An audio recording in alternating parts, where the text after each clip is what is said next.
Bismillahirrahmanirrahim.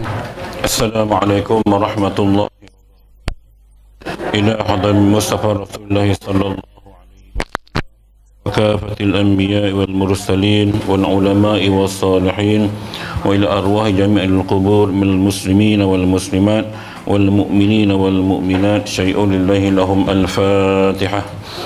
A'udzu billahi minasy syaithanir rajim. Bismillahir rahmanir rahim. Alhamdulillahi rabbil alamin. Ar-rahmanir rahim. Maliki yaumiddin. Iyyaka na'budu wa iyyaka nasta'in. Ihdinas siratal mustaqim. صراط الذين أنعمت عليهم غير المغضوب عليهم ولا الضالين آمين. الحمد لله رب العالمين وبه نستعين والصلاة والسلام على رسول الله الكريم سيدنا مولانا محمد وعلى آله وصحبه أجمعين. سبحانك لا علم لنا إلا ما علمتنا إنك أنت العليم الحكيم. رب اشرح لي صدري ويسر لي أمري واحلل عقدة من لساني يفقه قولي. اللهم يسر أمورنا ولا تعسر. رب يسر ولا تعسر. رب تمم بالخير. آمين يا رب العالمين. Alhamdulillah. Pertama dan utamanya, marilah sama-sama kita menzahirkan rasa kesyukuran kepada Allah Subhanahu wa taala atas segala rahmat, taufik, hidayah dapat sama-sama kita berada dalam majlis ilmu kita pada pagi ini. Tuan-tuan dan puan-puan Allah Subhanahu wa taala, setiap hari Allah Subhanahu wa taala menurunkan 1000 rahmat kepada kita. Dan daripada 1000 itu 900 lebih adalah untuk mereka yang belajar ilmu, yang mengajar ilmu, maksudnya yang ada dalam majlis ilmu. Yang baki itu untuk lain-lain. Jadi beruntung mereka yang belajar ilmu. Kelas pagi ni nampak ramai sebab kenyang jamuan. Dia kenyang, dia ramai mai. Gitulah. Baik. Kita tak mau bermasa banyak, kita sambung muka surat yang ke 145, baris 1, 2, 3, 4, 5, 6, 7 daripada bawah. Dan tiada tu kan, itu kan? Betul tak, no? Ya, situ. Baik, dalam bab nikah kahwin lagi kita hari ini masih lagi bab wali, kalau tak silap saya, bab wali. Dan tiada harus wali bapa atau lainnya mengkahwinkan maulinya aqilah yang sudah janda. Baik, kata dia tidak harus, ya, tak harus wali bapa. Kita mengaji baru ni 2 minggu lepas, sebab minggu lepas kita tak ada nak mengaji. Wali bapa dan wali datuk ialah wali mujbir, wali yang ada kuasa untuk memaksa anak dara berkahwin walau tanpa persetujuan anak dara tersebut. Okey. Tapi untuk kes janda, wali mujbir tadi tidak boleh paksa. Yang tu yang katakan tiada harus, dia tak boleh lah. Sebab bila orang tu dah melalui alam perkahwinan, kemudian dia menjadi janda, sama ada janda itu akibat penceraian ataupun janda terjadi akibat kematian suami, maka hak mutlak keputusan persetujuan itu adalah milik si janda tadi. Sebab apa tak ada kuasa nak paksa, atuk pun tak ada kuasa nak paksa. Kemarin saya didatangi oleh seorang bekas pelajar saya, lah umur 31, duduk menetap di New Zealand, warga negara New Zealand. Jadi balik main-main singgahlah jumpa saya saat tengah cari jodoh. Saya kata kat dia, awak kata entah duduk di New Zealand lama ni tak ada jodoh ke? Tak ada orang berkenan ke? Dia kata ada berkenan, tapi mak tak pun nak setuju, tok pun tak pun nak setuju. Saya kata kalau kau tak setuju, balik cari kat Malaysia lah, senang. maknanya yang dia dapat tu orang sana lah, duduk di sana, maklumlah orang kita lah. Jadi bila tak setuju, terpaksa balik Malaysia, minta saya carikan jodoh. Dia kerja accountant, budak muda umur 31, anak murid saya lah, sekolah dulu, lelaki. Jadi isu kahwin ni, isu kahwin satu, isu restu satu. Saya pernah jumpa kawan isi saya, tuan-tuan, perkahwinan yang tiada restu, Tuhan tak bagi anak selama 13 tahun. Akhirnya mereka balik kampung, minta maaf pelbagai semualah. Masa raya tu jadi hubungan tu baik semula. Lepas pada tu terus dapat anak, sampailah dapat anak, pendek kata setahun seorang lah gitulah. Jadinya 13 tahun mak tu ambil masa nak restu. Sedangkan dilihat kepada pasangan tiada cacat celah, tak ada masalah apa. Mereka suka sama suka, baik, budak baik. Tapi saya tak tahu kenapa mak ayah tak berkenan. Saya tak tahu. Adakah sebab lain negeri ke? Dia ni orang Johor, dia ni orang Kedah. Saya tak tahu yang tu. Tapi 13 tahun satu tempoh yang agak lama. Tapi tu nak restu nah. Tu saya kata kat dia semalam, saya kata kalau mak ayah tak restu, tok pun tak setuju, tak usah gagah. Tak pergi nanya. Nanya. Baik. Balik kepada sini, dia kata janda yang aqilah, yang berakal, yang sudah boleh fikir, iaitu kata dia yang sudah hilang bikirnya, yang sudah hilang darahnya. Bikrun tu darah nah. Dengan wati, dengan jalan persetubuhan pada kubulnya, ya, pada bahagian depan, jika dengan haram sekalipun. Makna haram sini maksudnya anda kata berlaku penzinaan sekalipun, maksudnya dia dah benda yang janda tadi mungkin bukan cara haram lah, mungkin terlajak atau ternoda dan sebagainya. Okey, maka tak boleh ataupun tiada harus wali tadi menikahkan perempuan tadi. Okey, dan tiada harus pula yang lain daripada bapa. Patah lagi yang lain, maknanya tok dia ke, pak menakan dia ke, abang dia ke, adik dia ke, lagilah tak boleh. Baik. Dan tiada harus pula yang lain daripada bapa mengkahwinkan yang bikir, yang aqilah, melainkan dengan izin daripada keduanya, jika balik kedua-duanya. Okey, ini dia kata pula, dia nak habaq kata yang wali mujbil saja boleh nikahkan anak dara, kemudian yang lain tu tak boleh, melainkan kena dapat izin daripada keduanya. Duanya siapa? Sama ada janda tadi ataupun anak dara.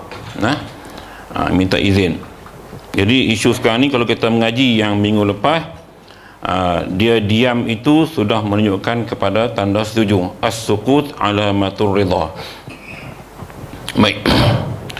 Dan sebenar-benar wali itu siapa? Kita nak tengok senarai wali. Sebab lah ni ramai yang suka lompat jauh. Lompat jauh maknanya dia tengok tak ada, dia kira pergi cari hakim, lalah pergi cari lisiam, nikah lisiam. Kita tengok turutan dalam kitab. Sebenar-benar wali itu bapaknya yang kembali kepada anak dara tadi, ya, bapa anak dara tu, dan bapaknya jawi lama nah, Tok Wan nah. Tok Wan, bapaknya tu Tok Wan hingga ke atas, maknanya daripada bapa, Tok Wan, Tok Chair ke Tok Pos, tak tahulah panggilan apa sebab semua dah mati kan. Jadi hingga ke atas itu ranking wali paling top lah, ya, daripada bapa, Tok Wan sampai ke atas. Itu level yang pertama. Didahulukan yang hampir daripada mereka itu, ya, yang paling dekat lah. Bapa, tak ada bapa, Tok Wan, tak ada Tok Wan, atas. Kalau tak ada boleh pindah ke bawah. Kita akan lihat sekejap lagi. Maka yang hampirnya, kemudian maka segala usbah seperti tertib mempusakai mereka itu. Maknanya kalau kita mengaji bab faraid, yang terima harta pusaka, dia punya turutan, itulah turutan wali dalam pernikahan, ya. Maka didahulukan saudara seibu sebapa. Kalau pak tak ada, Tok Wan tak ada, tok cik tak ada, barulah saudara seibu sebapa. Maknanya abang dia atau adik dia, perempuan tadilah kan. Abang si perempuan atau adik. Mungkin perempuan tadi anak sulung, maka ada adik lelaki yang dah balik yang kita rasa boleh layak jadi wali, maka adik tadi berhak jadi wali. Tu ranking dia, ranking dia. Kalau ada abang, abang lah jadi wali. Kemudian saudara sebapa, maksudnya mereka ini satu bapa tetapi berlainan ibu, sebab darah bapa itu lebih kuat sudut syarak berbanding darah ibu. Maknanya sebapa. Kemudian maka anak saudara seibu sebapa. Ni kalau tak ada, kalau tak ada boleh pindah ke anak menakan. Kemudian anak saudara sebapa. Tuan-tuan boleh faham ni boleh nak? Kan nak kena terang. Lagu ni nak kena tulis kalau tak buat tulisan, Allah, kita ingat. Sekejap nak.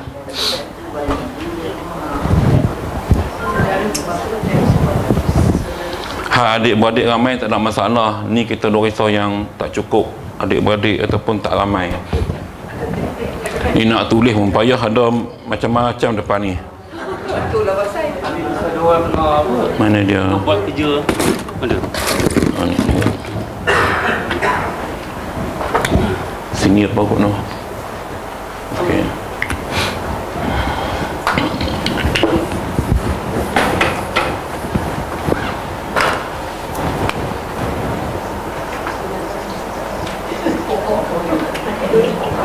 Bapa pula, bapak.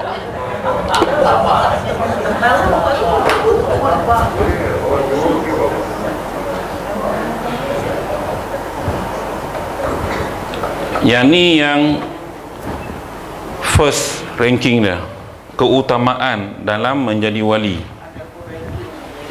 Bapa, datuk dan ke atas. Nah, ni hak nombor satu. Nombor dua, bahasa mudah kita anak lelaki lah kalau kita mak ayah. Saudara seibu sebapa. Saudara seibu sebapa, maknanya sini abang atau adik lelaki bagi perempuan tadi. Jadi macam kita sekarang, kita ambil contoh, kita dalam kelas ni semua ada anak. Jadi kita nak pakai sini, kita kena anggap anak kita yang lelaki-lelaki. Kalau nak kahwin tu nak perempuan, kalau kata suami tak ada, tok wan dia pun tak ada, maka ambil abang ataupun adik lelaki yang kita rasa berjuruh lah, maksudnya yang boleh harap lah. Ada yang tak boleh harap kan. Jadi yang boleh harap, maka kita minta dia jadi wali. Sekadar untuk mengaku ataupun melafazkan di depan imam ataupun pada saat nikah. Kalau dia nak akad nikahkan adik dia, silakan. Kalau dia beranilah. Takut-takut dia pun tak nikah lagi, ataupun dia nak ambil pengalaman nikah, no problem, dia angkat nikahkan adik ipar dia ataupun bakal adik ipar dia ataupun bakal abang ipar dia. Cuma kalau kita rasa tak yakin, pas kepada Faizal. Senang sebut pada saat nikah kita, Cik Faizal. Mudah kan? Tak payah ada pening pula sebab semua orang putera perdana. Bukan orang luar pada sini. Okey. Dipanggil naib qadi. Dalam silah dia macam ni. Qadi tu seorang je, gawai daerah Sepang, gawai agama. Tapi naib qadi banyak. Dia panggil naib qadi. Ya, pada orang pasal nikah ni naib qadi lah. Kita akan sentuh lepas ni dalam bab wilayah nikah. Okey. Ni tak ada, baru masuk yang ketiga, anak saudara. Anak saudara kita. Dia buat nombor 3 ni, nak kepak bapa saudara sebab melihat kepada keadaan sini. Maknanya kalau pak saudara mungkin ramai dah ruyuk, dah jalan. Sebab tu dia letak nombor 3 anak saudara. Lagi nombor 4 bapa saudara. Nah, tapi tak ada masalah pun kalau bapa saudara ada, on lah, tak ada masalah. Ini sekadar ranking yang dibuat oleh kitab. Kita tengok mana yang kita rasa okey. Ada anak saudara semua berhingus, tak boleh. Yang ni kan, ataupun tengok lebih kurang kan, jadi ambil bapa saudara, ada begitu. Jadi lupa, saudara sebapa, maafkan saya, lupa tadi nombor 3, saudara sebapa. Saudara sebapa. Baik, lupa. Kita ada madu. Kita ada madu. Bukan madu tualang, madu biasalah. Kan? Jadi kebetulan bila kita kahwin, kita hanya ada anak perempuan, kita tak ada anak laki-laki. Tapi madu kita ada anak laki-laki. Maka hubungan anak laki-laki tadi dengan anak kita perempuan, mereka ini adik-beradik sebapa. Kalau bahasa Kedah, sepak semak. Jadi orang susah nak faham. Hubungan anak kita dengan anak madu kita tadi ialah saudara sebapa. Jadi anak madu kita yang laki-laki tadi boleh menjadi wali kepada anak dara kita. Ni kalau tak ada ni nah, kita kena tengok yang ni dulu ni. Tak ada yang ni, baru pindah yang ni. Itu maksud saudara sebapa. Okay. Sebab tu dalam Islam, bila syariat lelaki berkahwin sampai 4 tu, antaranya sebab benda macam ni lah, kes-kes yang melibatkan pernikahan. So terpaksa cari wali yang ada saudara sebapa. Okay. Maka sebab itulah perlu mengenal antara madu dengan madu. Kalau tak kenal, salah suami, patut dia kena kenalkan supaya tak berlaku masalah kemudian hari. Okey, terus.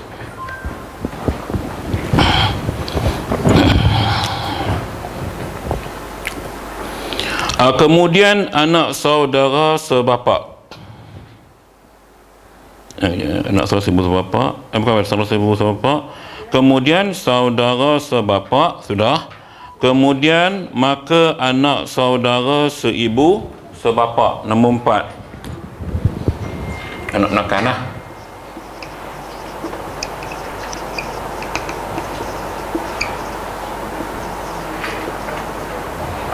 Seibu sebapa. Kalau kita nak anak saudara kita lah, ya, itu rankingnya begitu. Anak abang kita atau anak adik kita yang laki-laki. Sebab dah tak ada orang lain lah, maka mereka lah. Sebab kita kadang-kadang di Selangor ni, di mana-mana di Malaysia ni, kadang-kadang dia lompat tu ke pihak qadi untuk mudahkan urusan. Baik. Kemudian anak saudara sebapa hingga ke bawah nah, sampai ke bawah. Kemudian maka bapa muda seibu sebapa. Bapa muda tu bapa saudara. Memang kitab nama bab fiqh dia tak tulis bapa saudara, dia tulis bapa muda seibu sebapa. Maknanya bapa saudara. Ya. Bahasa kitab. Jangan petikai pula ni ulama tulis, sebab memang itu bahasa dulu, ya. Itu maksud bapa muda seibu sebapa. Pak menakan dia lah. Ya, pak menakan dia. Kemudian bapa muda sebapa. Pak menakan yang satu bapa. Kemudian maka anak bapa muda seibu sebapa, sepupu. Ya.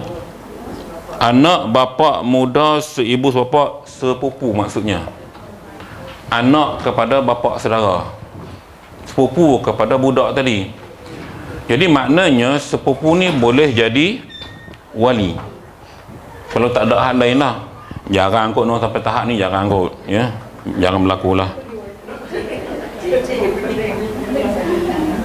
Biasa saya menjadi wali, biar aku menikah dengan dia. Sebab boleh menikah. Pupu kan boleh kahwin. Okey.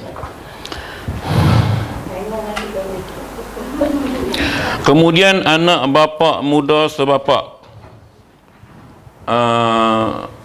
sepupu yang sebapak hingga ke bawah. Okey, terus seluruh yang ni sebab dia agak detail. Kemudian maka yang merdekakan dia, ini hamba tengoklah. Kemudian maka usbahnya, kemudian maka sultan. Tu last bawa qadi. Ya, bawa qadi. Ya, maka sultan ia mengkahwinkan orang yang pada tempat perintahannya dengan wilayah yang ammah. Jadi maknanya kita dah dibahagikan ikut mukim. Bila mukim karyah, ini kita cerita dalam sudut Selangor. Karyah Masjid Taman Putera Perdana, mukim Dengkil. Jadi bawah Taman Putera Perdana kita ada seorang penolong penatap nikah. Dia pula lantik seorang sebab terlalu luas. Pembantu di Taman Mas, ustaz apa nama tu saya lupa dah. Jadi kita ada 2 orang. Zamri Ustaz Amri. Sebab karya sana jauh. Biasa setiap masjid dia menjaga paling tinggi 5 ke 6 kawasan sekitar dia. Okey. Dan Ustaz Faizal dia kena lapor kepada PAID, Pejabat Agama Islam Daerah Sepang. PAID akan lapor kepada JAIS, bahagian nikah kahwin. Dia label dia gitu. Itu sebab dia tak bagi kita langgar tu ke sana. Kena melalui sini dulu. Memang itu prosedur dia. Sebab tak nak berlaku dokumentasi yang salah dan sebagainya. Sebab kadang-kadang kan orang nak guna kabel dan sebagainya kan. Payah sangat berdatang nikah ni, banyak songeh sangat. Kena isi ni, kena isi dokumen tak cukup. Dah pinjam kuasa ke sana. Memang tak boleh, dia akan tolak ke sini balik. Dia kena ada cok tu. Mahal tu cok tu ya. Cok tu mahal tu. Cok mohor. Okey. So dia akan pegang dalam wilayahnya. Dia tak boleh akad nikah orang lain. Kenuri tak apa nah. Cuma kita mukim yang sama boleh. Macam baru ni ada anak sahabat kita, dia akad nikah di Masjid Sabilillah. Tak ada masalah sebab mukim yang sama. Tapi dia nak akad nikah di KL tak boleh dah sebab nak darah orang sini. Jadi maknanya boleh di mukim yang sama. Sebab dia kata ustaz mudah situ siap dengan Masjid Raja Haji Sabilillah ni, dia komplit dengan set pengantin semua. Pelamin ada belakang, meja. Untuk akad nikah dia dah komplit. Kita cuma sediakan catering je. Mungkin masjid kita boleh buat macam tu lepas ni kalau ada ruang lah. Siap dengan makan semua, siap dengan meja makan lah pengantin tu, pasangan tu, bila buat majlis akad nikah lebih selesa lah. Ya, boleh. Maka jika tiada sultan pada suatu tempat itu, kalau tak ada raja, tak ada pemerintah, tak ada qadi, lazimlah ahli syaukah. Ya, ahli syaukah yang iaitu ahli al-hal wal aqd. Apa maksud dia? Tuan-tuan tengok nombor 1 di sebelah kanan kitab tu. Ya, dia yang tulis qauluhu tu. Nampak nah? Hak kanan sekali, ruang tepi tu. Qauluhu ahlu syaukah artinya ahli kekuatan, dan ahli hal artinya ahli menghuraikan, dan ahli al-aqd artinya ahli menyimpulkan, dan demikian itu kinayah daripada perintah. Makna kinayah maksudnya pinjaman kata atau wakil daripada pemerintah.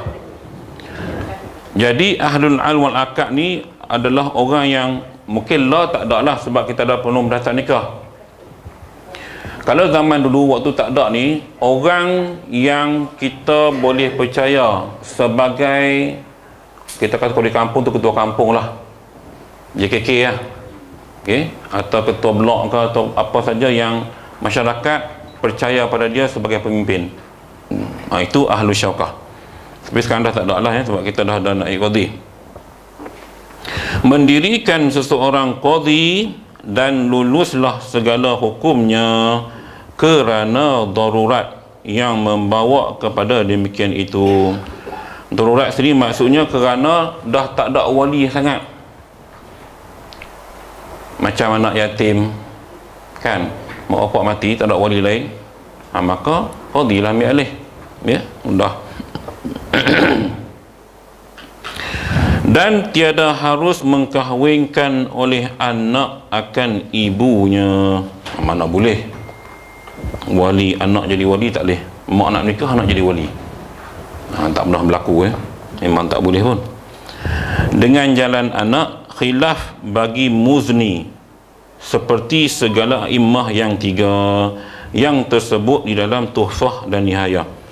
Khilaf ni berbeza dengan anak zina, ya. Bila kes perzinaan, dia anak tadi dianggap bukan keturunan, dia ada hubungan susuan hubungan ni, tetapi maknanya di sini di sudut agama, bila tiada ikatan perkahwinan yang sah, maka anak yang lahir tanpa ikatan perkahwinan yang sah, anak itu dikira anak zina. Jadi anak zina dia boleh jadi wali mak dia, sebab dia bukan ada hubungan ni, sebab tak ada perkahwinan tu, ikatan. Okey, dia begitu. Kalau yang anak betul, memang tak boleh jadi wali. Itu tiga pandangan mazhab dalam kitab menyebut tentang keharusan kalau mak dia nak nikah, kalau nak zina lah, kita minta simpang lah benda tu. Baik, maka jika anaknya itu anak bagi anak bapakmu, bapak mudanya, anak saudara, ya, atau saudaranya dengan wati syubhah, atau tuan yang merdekakan dia, atau ia qadhi, maka haruslah ia kawinkan dia dengan jalan yang tersebut, tiada dengan jalan anak. Jadi anak tak boleh, yang boleh siapa? Saudara dia, apa sajalah yang kita sebut sebagai wali tadi, nah, untuk kahwinkan perempuan tadi. Tak kiralah janda ke siapakah dia, ikut je turutan tu. Tuan-tuan faham maksud wati syubhah, persetubuhan syubhah? Saya dah hurai sebelum ni. Biasa berlaku, tuan-tuan, zaman dulu Allah ni tak ada kot, ya, kadang-kadang melibatkan pasangan yang seiras, ya, perempuan tu seiras, kembar. Jadi suami ni confused, salah masuk bilik sekali, lampu dah tutup, so berlaku persetubuhan syubhah. Ataupun kalau kita mengaji yang hari itu, bila akad tu dah masih belum diragui kesahihan, tetapi sudah berlaku persetubuhan, maka ia dikira persetubuhan syubhah. Sebab itu endorsement perkahwinan, tuan-tuan, yang ketat sekarang ni, memang nikah tu mudah, ada wali, ada saksi, juru nikah sah, tapi dokumentasi pengiktirafan, cok sijil nikah, ini yang paling penting, pengiktirafan. Sebab tu dia semak dokumen habis, takut berlaku adik-beradik susuan ke apa benda kan. Sebab tu detail ini yang lambat, tuan-tuan, dokumen tu yang lambat. Nak kena pasti, takut berlaku yang kita dah mengaji sebelum ni, tahu-tahu anak susuan, alamak, dah tak boleh, ya. Okey, sebab itu Islam suruh kita pilih jodoh tu yang jauh betul-betul, jangan yang dekat-dekat. Ya, orang tetua kata apa, umpun akak sama, saya dah lupa, ada pepatah orang tetua. Jadi ambil yang lain terus, yang lain terus yang jauh daripada tempat kita, senang. Betul. Hak New Zealand tadi senang, merentas benua. Saya tanya currency dia, dia dah warga negara sana, maksudnya dia dah bukan warga negara Malaysia. Dia automatik dia dapat kerakyatan sana, ya, dah beli rumah sana, kerja sana, dia mengaji sana, keluar kerja sana, duduk sana, dah semua sana, ya, dah 12 tahun 13 tahun duduk kat sana. Mata wang New Zealand rupanya RM2.3 dia habaq kat saya semalam, jadi tak mahal sangat lah, Kita ingat mahal. Singapura 3 lebih lah ni, Singapura sini. Lah New Zealand 2 ringgit 3 orang dia kata. Boleh pi, siapa nak pi boleh pi. Tempat New Zealand cantik. Cantik.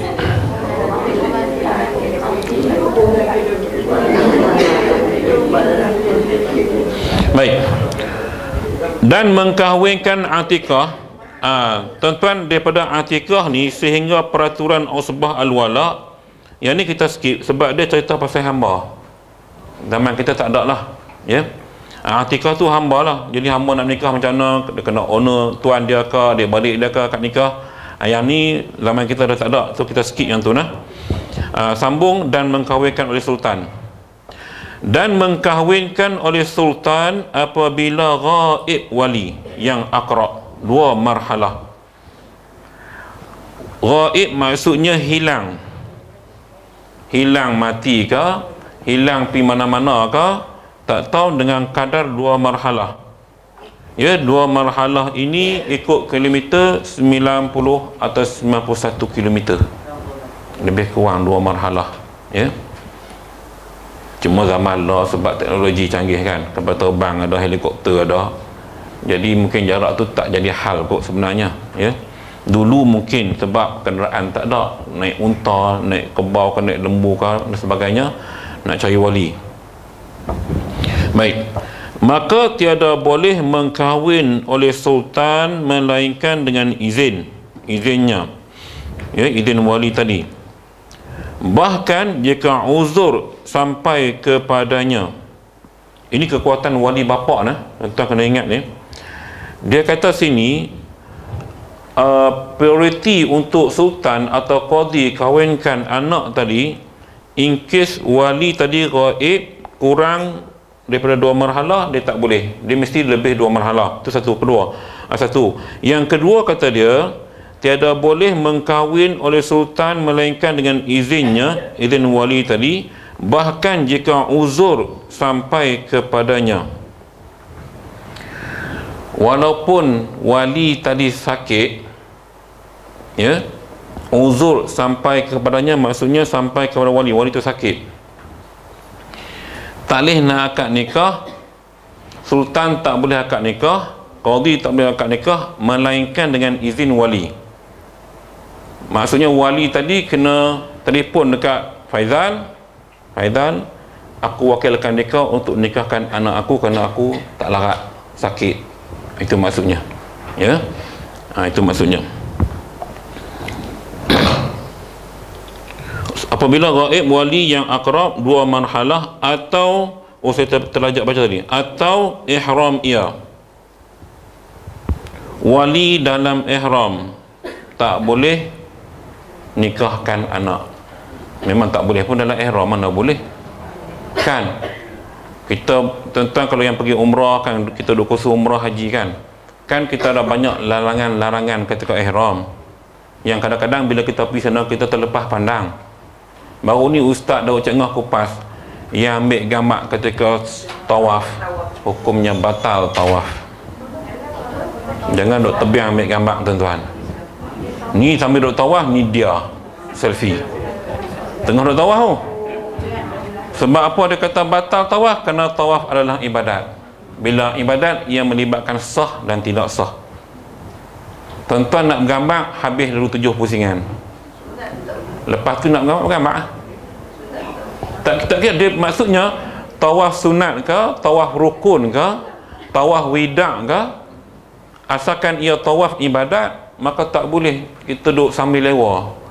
Kan ramai kita duduk nampak hak tak ngaji ni, DIY lagi lah yang DIY. Dia nak mudah, dia pusing-pusing ni, dia sambil duduk pusing ambil video. Dia tawaf, dia ambil video. Ramai macam tu. Elok juga dia tegur macam tu. Sebab lah bila yang pergi DIY, yang reti tak apa, ni hak jenis hati-hati ramai pergi DIY. Kawan saya pernah pergi DIY separuh harga je, murah je. Tak apalah dia reti. Hak yang tak reti ni dia main ikut buat. Kadang-kadang kita lupa dalam pakai ihram tu, hak laki-laki ya, bila panas sangat, kita kena nak tutup kepala. Tak boleh. Kita tak tahu kan, pasal panas nak main depan Kaabah tapi panas, Bila sinar matahari tu kacau, kita pun cari nak tutup kepala. Dia tak boleh memakai benda di atas kepala, kan larangan-larangan ihram. Sebab itu tuan-tuan dah pergi haji sekalipun, dah khusus pergi haji, bila nak pergi umrah kena khusus balik, sebab lupa. Dia akan lupa. Sebab kita buat sekali-sekali. Ya. Buat sekali kemudian ikut mutawif. Kalau mutawif tu laju, jam. Slow sangat pun jam juga. Nah, maka fa'alaihi bil'ilm. Kita kena ada ilmu. Study YouTube pun banyak ustaz-ustaz ceramah. Tapi jangan tuan-tuan tengok banyak YouTube sangat. Guna satu ustaz sudah. Kalau tuan-tuan tengok banyak, jadi pandangan berbeza. Ustaz ni kata macam ni, ustaz ni kata macam ni, ustaz ni kata macam ni. Semalam jemaah masjid ada tanya saya soal isu pembayaran zakat kepada pelajar. Ustaz apa yang cakap Kelantan yang pakai serban tu, Ustaz Allahumma salli ala Muhammad. Popular ustaz tu. Saya lupa nama dia. Muhaizat. Dia terus putus tak sah. Ustaz Azadus agak lembut, tapi dua-dua memberi jawapan yang hampir sama maksudnya. Cuma pemahaman kita. Dia macam ni tuan-tuan. Saya ulas sikit.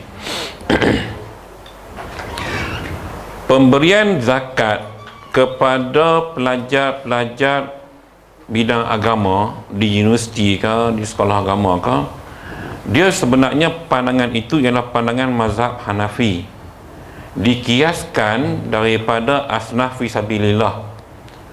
Dulu kita boleh bagi zakat pada orang berperang pada jalan Allah, maka bila law ni dah tak ada peperangan jalan Allah kecuali di Palestin, maka ulama mazhab Hanafi mengkiaskan, ingat ni, kiaskan jalan Allah itu termasuk mereka yang menuntut ilmu di jalan Allah. Itu yang kata boleh bagi zakat tu. Ya. Asnaf fi sabilillah. Pandangan mazhab Maliki, Hanafi. Boleh kalau pelajar tadi miskin. Maksudnya dia asnaf miskin. Boleh kalau pelajar tadi fakir, sebab dia asnaf fakir. Yang tu yang bagi zakat tu, yang nak pi duit tak ada, pinjam rata. Yes, tu bagi zakat, digalakkan. Boleh kalau dia berhutang, terpaksa beli tiket nak pergi Mesir berhutang, pinjam sana, maka bagilah zakat. Itu kebolehan. Kalau dia pelajar tapi dia kaya, tak boleh bagi. Cuma hukum harus tadi, kalau ikut Mufti Kelantan tu, dia kata atas ambil pandangan mazhab Hanafi, membolehkan atas dasar fi sabilillah, menuntut ilmu agama di jalan Allah. Tapi kalau kita lihat di Selangor, Jabat Zakat Selangor, dia bagi semua bantuan duit zakat ni kepada siapa yang menuntut di Mesir sana, di Jordan, di mana-mana lah. Tu pun dia tengok macam anak saya tak dapat. Anak saya tak dapat sebab dia tengok income mak bapak. Dia tengok mak dia gaji 7,000, saja gaji 1,500, 1,700 kerja sendiri. So dia tengok tu, dan dia tak tengok dah berapa tanggungan yang mengaji. Dia tengok income mak bapak, jadi tak dapat. Maknanya dia bagi zakat tu kepada yang betul-betul layak. Dia dah tengok hak kifayah, hak yang dibenarkan untuk ditolak. Kalau ada lebihan, dia ni mampu dapat. Sebab itu dalam konteks kita di Selangor ni, kalau dikatakan 3,000 miskin, kena tengok 3,000 ni dia ada tanggungan ke tak ada tanggungan.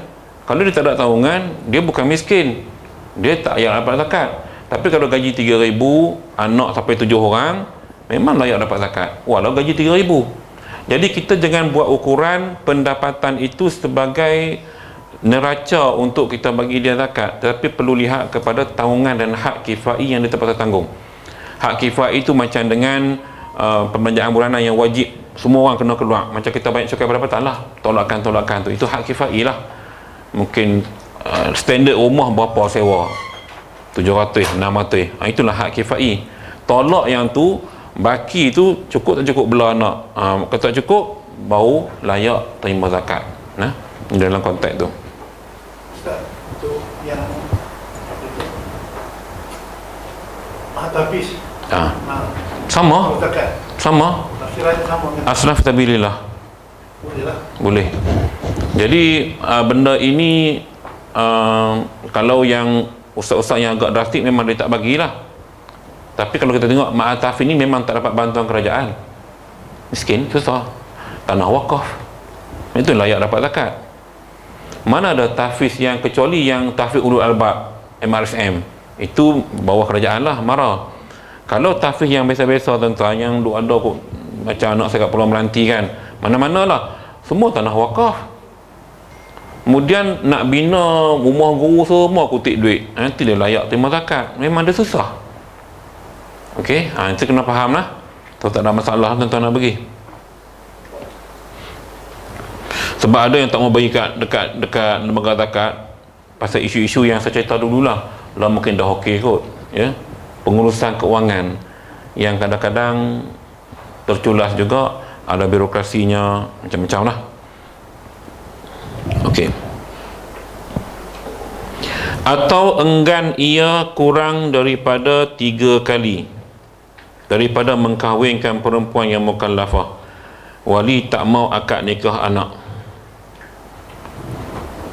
Kalau kurang 3 kali, qadi tak boleh ambil alih lagi, tapi lepas 3 kali baru boleh ambil alih.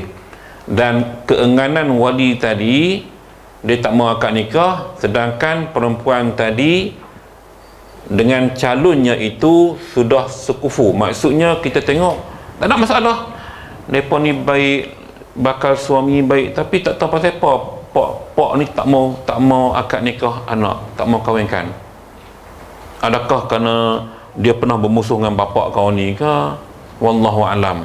Dalam kitab disebut, ya, kalau kurang 3 kali qadi tak boleh ambil alih lagi, tapi lebih 3 kali baru boleh ambil alih.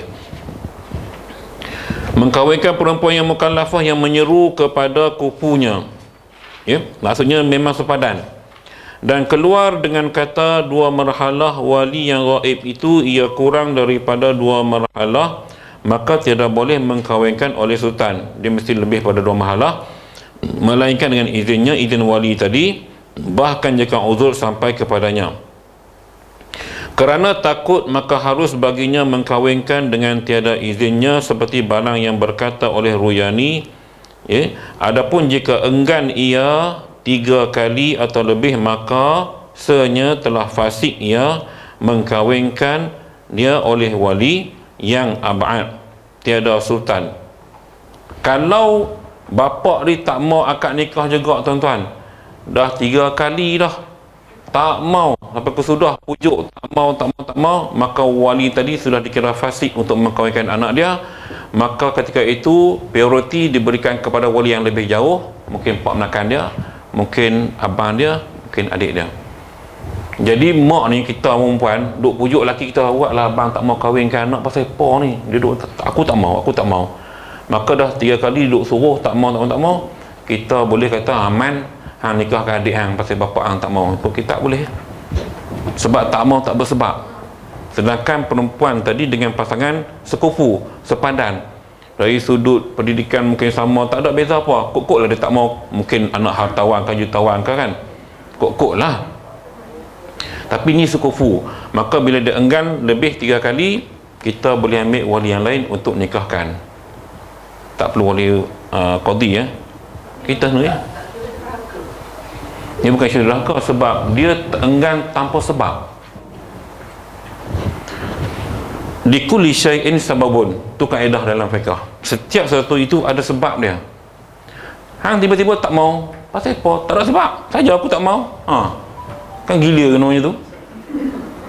Tak ada pasal-pasal tak mau. Yang kami di sebelah tu tanpa kebenaran ibu bapa, dibawa anak dan bawang, dikahwinkan anak tu kan. Itu dia cas masalah juga tu tuan-tuan, banyak juga berlaku. Anak ni nak sangat dengan pasangan, mak bapak tak mau, jadi payah sangat apa semua, lari pergi kahwin di Thailand. Lepas kahwin di Thailand, balik kena masuk mahkamah Malaysia, kena daftarkan. Dia isu senang, nikah ni sah bila ada wali, semua tu je pun. Hanya syarat prosedur ni, ada wali juru nikah tu yang mereka suka pergi sana, saksi jabat agama semua ada, dia cop balik sah kat Malaysia, tapi kena naik mahkamah ya tuan-tuan. Kena naik mahkamah, perakuan itu kena di mahkamah. Jadi qadi hakim mahkamah syariah, okey, mahkamah mengesahkan perkahwinan sekian-sekian dengan sekian-sekian yang berlaku di Thailand pada sekian-sekian. Ada dokumen lengkap, sahlah dia kahwin. Macam tadi, tapi isu derhaka apa tu mungkin ada lah kot, sebab mak bapak tak setuju, mungkin ada sebab. Kadang-kadang dengan sebab sihir guna-guna kan, terpaksa ikut jantan ni apa semua. Memang payah tuan-tuan, isu-isu sihir pecah belah, hal-hal yang macam ni cukup banyak berlaku. Cukup banyak. Saya dah satu kes di Kedah baru ni.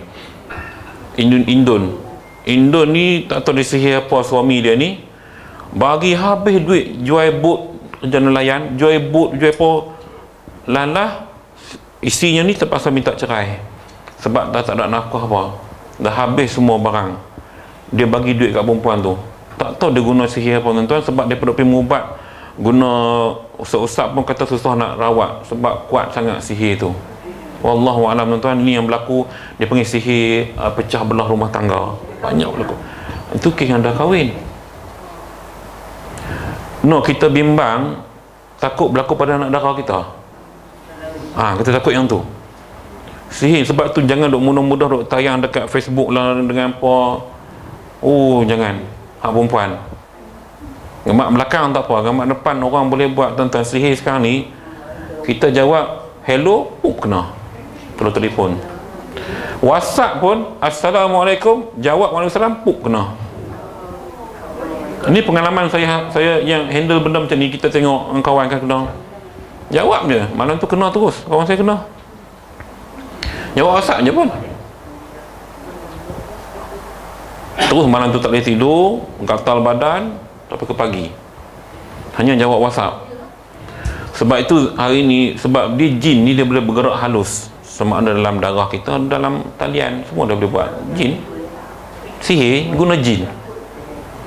Sebab itulah saya bagus bila masjid buat surah kahfi lepas subuh kan, sangat bagus, dapat elakkan fitnah yang macam ni, kejahatan-kejahatan jin yang macam ni. Ini 10 ayat pertama, 10 ayat terakhir, bukan sampai 5 minit pun, kejap je. Maka sebab itu tuan-tuan, amalkan 4 kul, jangan tinggal.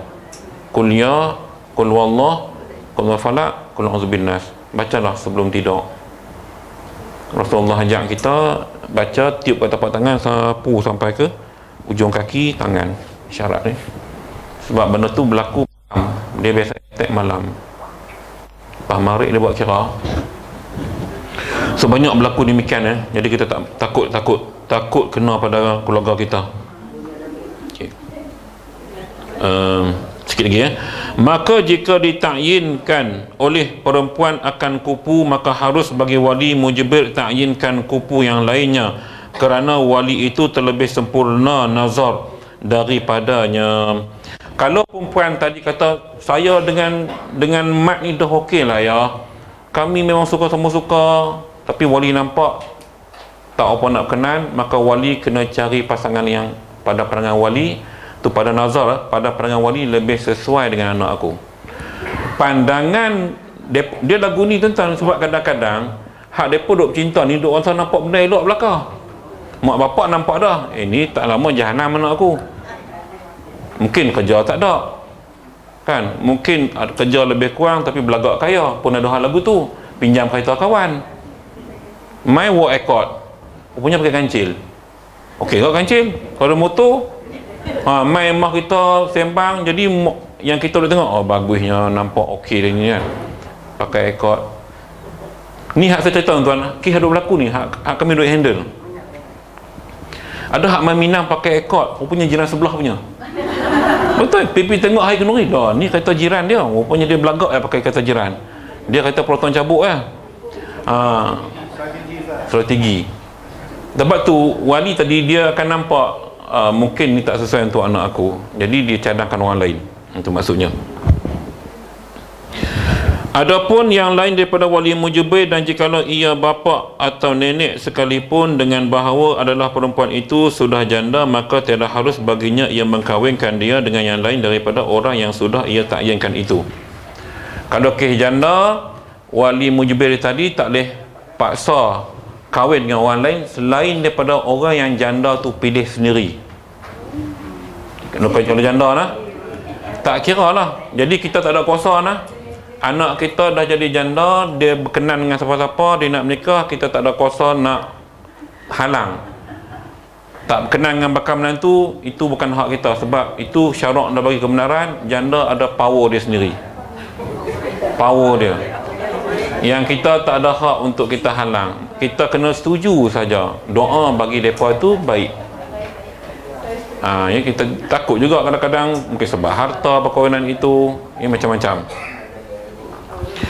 Baik, kita berhenti di sini. Kita nak baca doa selamat untuk Tuan Haji Supari kita yang akan melaksanakan ibadah umrah esok besok malam. Jadi kita doakan mudah-mudahan perjalanan beliau untuk beribadat ataupun melaksanakan ibadat umrah ini selamat pergi dan balik, dan mendapat umrah yang mabrurah. Jadi tolong juga doakan kami di sinilah yang belum pernah menjejakkan kaki di Haramain, supaya mereka ini dapat sampai di sana. Dan yang dah pergi itu bolehlah doa untuk kita pergi kesekian kalinya ya. InsyaAllah, amin. Bismillahil Fatihah.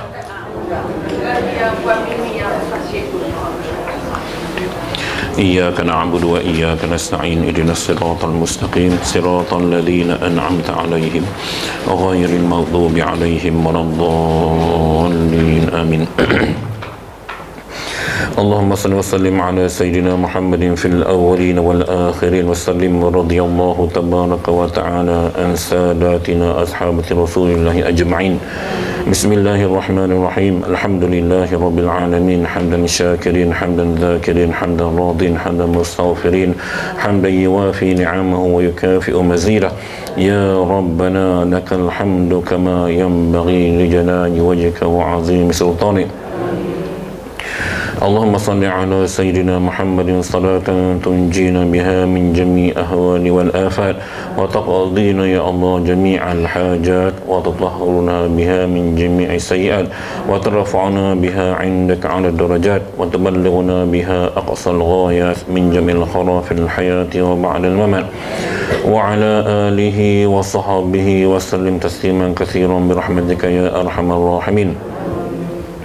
اللهم تقبل دعاءنا وحاجاتنا يا رب العالمين.